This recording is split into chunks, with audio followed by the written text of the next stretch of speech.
Hello, welcome to my talk on wind farm site investigation in boulder-rich environments. For those of you who don't know me, my name is Jenni Nicholls. I'm a senior site investigation geophysicist at EPI Group. I have over 27 years of technical and commercial experience, both on and offshore, and I've worked extensively across marine site investigation, focusing on geohazard detection, identification, and risk reduction for offshore developments. Recently, I have developed a niche in boulder-rich and previously glaciated regions, providing project management and technical support for Baltic Sea developments in Lithuania, Latvia, and Estonia. Over the past few years, I, along with my colleagues at EPI, have supported several wind developers with survey support, technical advisory, and marine management services for offshore wind farms across areas from the Baltic Sea, East Coast US, which all have similar boulder-rich and difficult geological settings. Although these areas are geographically diverse, the sites all share similar challenges in terms of myriad boulder fields and glacial deposits, which can present many issues when it comes to subsurface imaging. This discussion aims to share some of the common experiences from these surveys, the problems faced, as well as the lessons learned, posing what technical issues are still to be resolved, whilst noting that there are several new technologies currently in development and being trialled that could help address some of these issues. So firstly, what is a boulder? This is the subsurface challenge that we are focusing on today. A boulder is a large clast greater than 0.2 to 0.3 metres in diameter, typically occurring on or beneath the seabed, within heterogeneous deposits such as glacial tills or diamatons, where it forms a significant geohazard for offshore site investigation. Boulders can be meso or even macro in size, which is 4 to 65 metres in diameter, but these are larger items and easy to detect, but they do have the potential to be far more problematic. In this presentation, however, we'll be considering the boulders on the smaller end of the scale, where detection is more difficult. Now, it is crucial to understand the minimum size of boulder that requires detection as part of your site investigation, with most developers considering a minimum size ranging between 0.2 to 0.5 metres. And you also need to consider the size of your subsurface boulder and what can realistically be detectable using geophysics, considering the geographical and geological location. Why do we worry about boulders? I think the picture shows maybe why we worry about them, but boulder-dominated marine substrates present several geophysical and engineering risks that directly influence the successful delivery of offshore wind projects. These risks span site characterization, foundation installation, cable burial, construction activities, and even long-term asset integrity. When carrying out geophysical site investigation and trying to identify boulders, the resolution of current technology, including 2D ultra-high resolution seismic and sub-bottom profilers, may lead to the incomplete detection of buried boulders, particularly when boulders are located below a high-energy seabed or within a glacial till. Similarly, the inconsistent acoustic signatures from clustered and overlapping boulders may lead to interpretation errors and gaps in geohazard mapping, which can also lead to the uncertainty in boulder size, geometry, burial depth, and the misclassification of hazards. Detection can also be influenced by the density contrast between the boulder and the host material. A low contrast means a low acoustic impedance, but makes it hard to differentiate between the two. We will discuss these points in a little more detail over the coming slides, as well as looking at some of the developing technologies that could help in these more challenging geological settings. Let's look at some of the common geophysical and engineering challenges that boulders present when developing an offshore wind farm. When it comes to foundation installation, if an area has not had sufficient hazard assessment, it is possible that there could be pile refusal, damage to installation equipment, load transfer anomalies, and even foundation redesign requirements. Boulders also present a risk to cable and installation burial, such as the inability to achieve target burial depth, cable snagging or mechanical damage, increased scour risk, and then the potential need for rock placement or external protection. During construction, boulders could cause extended vessel durations, present a requirement for pre-installation boulder clearance, leading to unplanned interventions such as ROV inspections or subsea tool recovery when obstructions halt installation equipment, meaning escalating costs and schedule delays. The safety of personnel and equipment can also be put at risk from boulders due to the increased diver or ROV exposure hours, subsea tool entrapment hazards, and ultimately higher survey exposure hours. And even when a wind farm is up and running, boulders can still cause issues. Incidences of accelerated scour around foundations, cable fatigue or abrasion, and increased complexity in monitoring and maintenance have all been noted in such areas. In short, all these challenges increase the risk to wind farm development. So now we're going to talk about the limitations of current subsurface imaging techniques. The accurate identification of subsea floor boulders remains one of the most persistent challenges in offshore site investigation, particularly in regions shaped by glaciation, where sediments are highly variable and often chaotic. Whilst modern geophysical tools have improved resolution, there are still limitations in imaging capability, interpretation confidence, and the translation of a 2D dataset into reliable 3D subsurface understanding. As we have learned, subsurface boulders present significant risks to foundation installation, cable burial and root engineering. However, detecting them is inherently difficult due to geology, more specifically in glaciated terrains, which can frequently exhibit heterogeneous sediments with sharp contrasts, randomly distributed clasts, and irregular acoustic responses that can obscure smaller or deeply buried objects.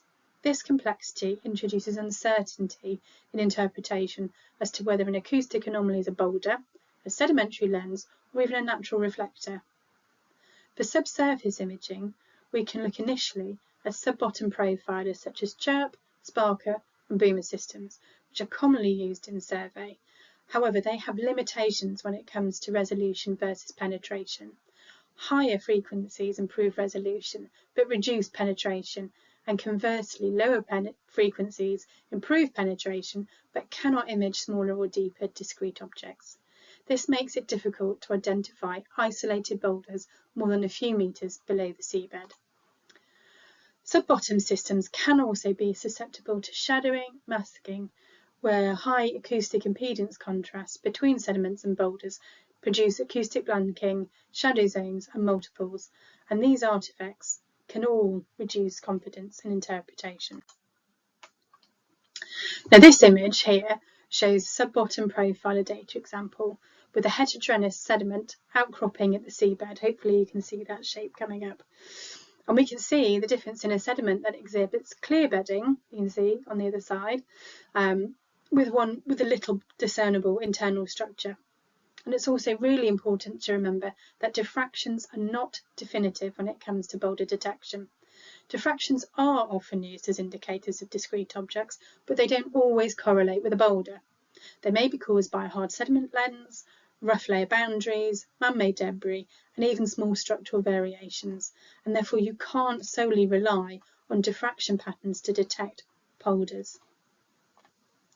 For deeper object detection, most surveys still rely on 2D high resolution or even ultra high resolution seismic lines, which limit subsurface understanding. Subsurface boulders are 3D features, and a 2D profile only captures a narrow slice, and the misalignment between the boulder and the survey line can reduce its apparent size, alter geometry, or even remove it from the data set entirely if the line spacing is too coarse.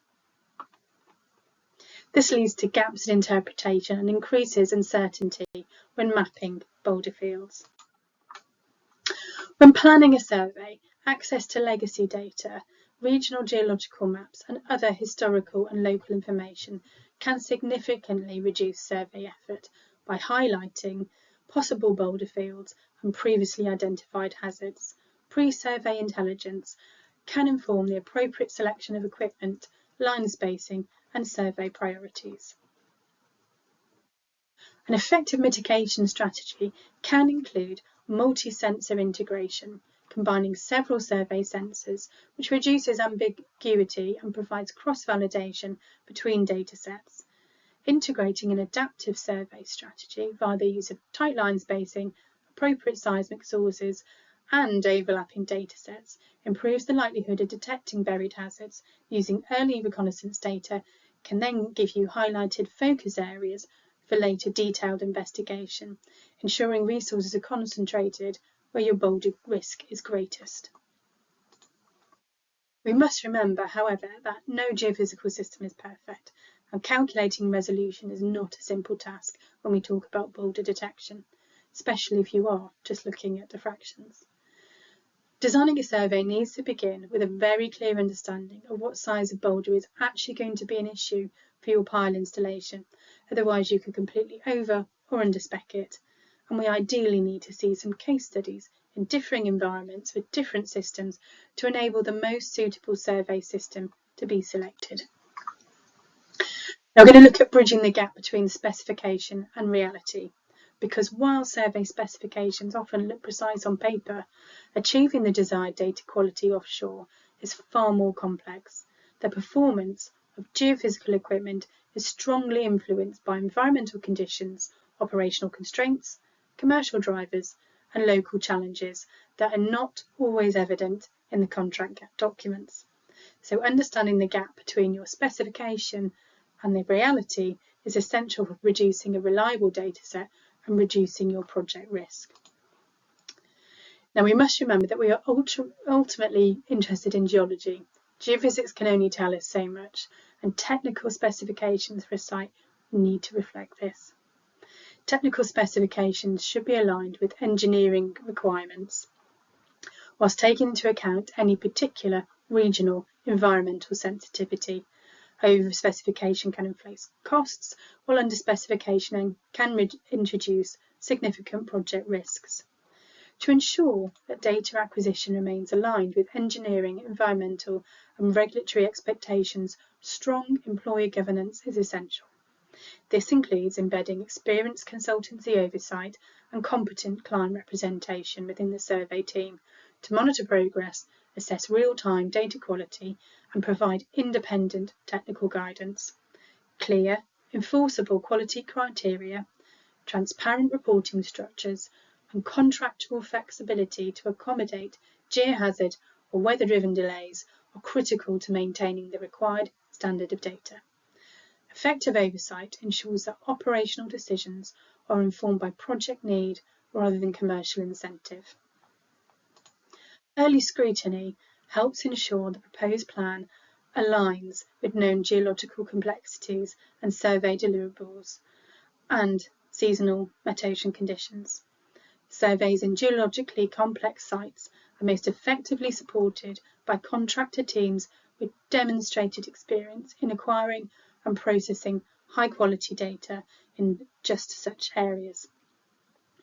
Operator competence strongly influences data consistency, interpretation confidence, hazard identification, and efficiency in difficult environments.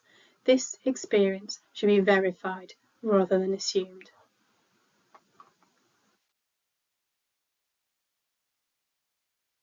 So how do we mitigate these risks?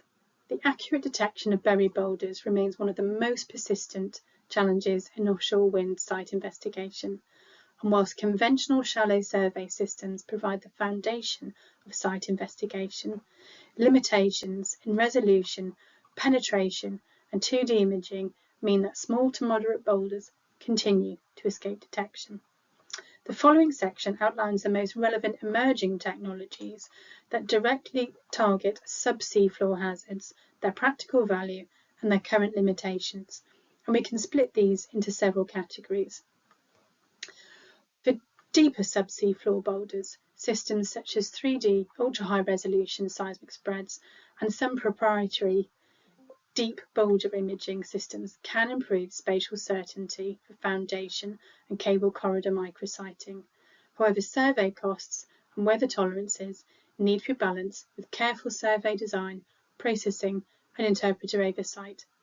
The technology is still subject geologic complexity where acoustic impedance contrasts are subtle. Nextly, for foundation-specific certainty, such as a turbine or substation location, acoustic cores, which are seabed-deployed 3D acoustic imaging tools that can detect buried boulders approximately 0.3 of a metre and above and perform well in higher sea states. These are point-based methods, however, and therefore your operational cycle time must be balanced against your vessel hire costs. And when we're looking at cable route mapping systems, there are subsurface multi-beam star systems which are capable of producing 3D subsurface models, but are more suited for a target depth of only around down to 6 metres.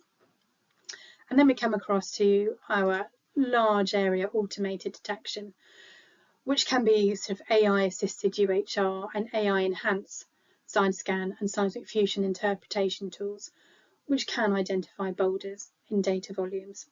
These models do, however, require diverse training sets, and the risks can include overfitting to specific geology and misclassification, so confusing till lenses and clasts. So therefore, human geophysical QC will still remain essential. Even with these emerging technologies, glaciated tills and diameters can still mask small to moderate clasts, and ground truthing therefore does still remain essential for high consequence locations. Not talking about singular boulders, but in regions of dense boulders or suspected dense boulders. These realities underline the requirement for integrated workflows, geology and geophysics and geotechnics, and careful interpretation by experienced geophysicists and engineering geologists. Now, I'd just like to summarise that these are some of the key points that I and my EPI colleagues have learnt whilst working in these more challenging areas for site investigation. Firstly, stakeholder alignment. Get all your ducks in a row, and it's crucial to get this right at the start by ensuring that everyone who is interested are well informed of the potential impact that subsurface boulders can have on your budget and your timeline. Set those expectations at the start and make sure they are set accordingly.